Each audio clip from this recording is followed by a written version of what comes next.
have a bigger effect? Not just repeated. A bigger effect? A bigger stimulus. A bigger stimulus. So we need to hit that synapse with a bigger input, like an unconditioned stimulus, a loud noise, or a piece of meat in the mouth.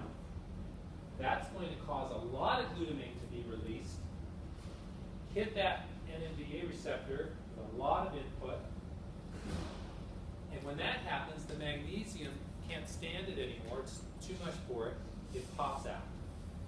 When magnesium pops out, also because of a whole bunch of sodium entering here, it's going to electrically cause that magnesium to pop out. Guess what happens now? Glutamate binds, and now sodium starts flowing through the NMDA receptor. Plus a magic ion, calcium.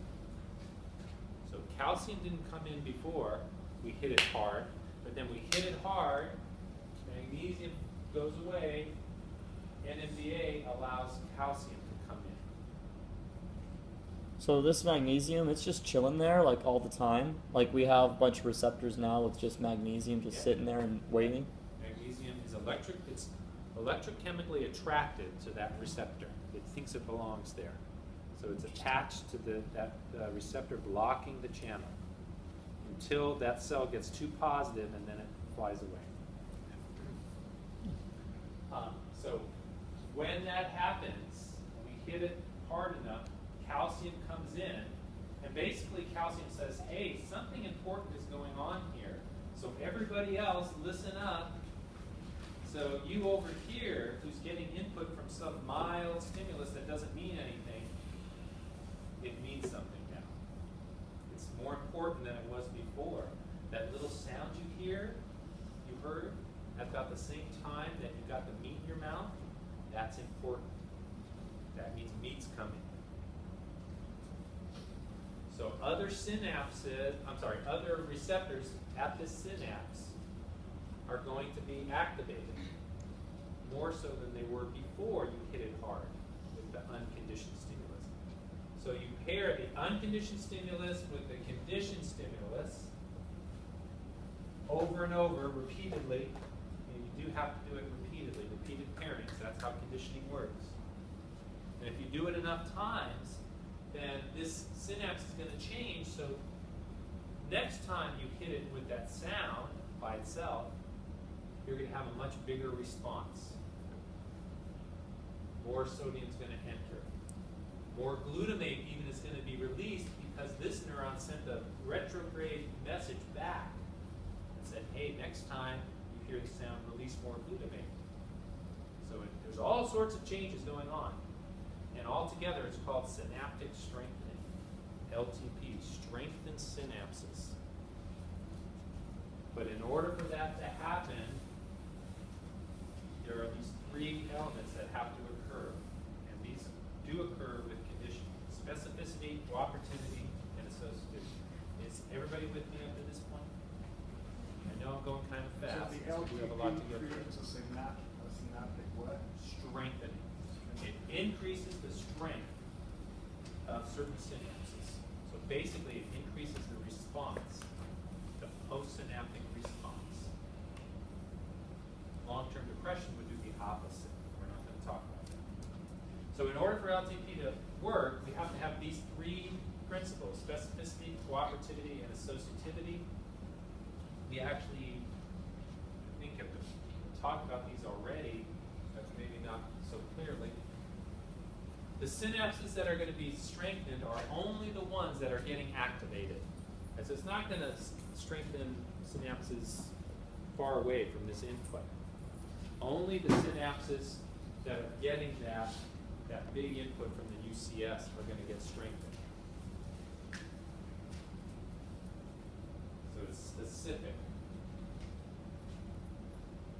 There is some generalization that's occurring. It's a more complicated process. And then cooperativity, which means that these things have to happen very close in time. It says simultaneous. It doesn't have to be absolutely the same moment in time. But, you know, if I say, get ready,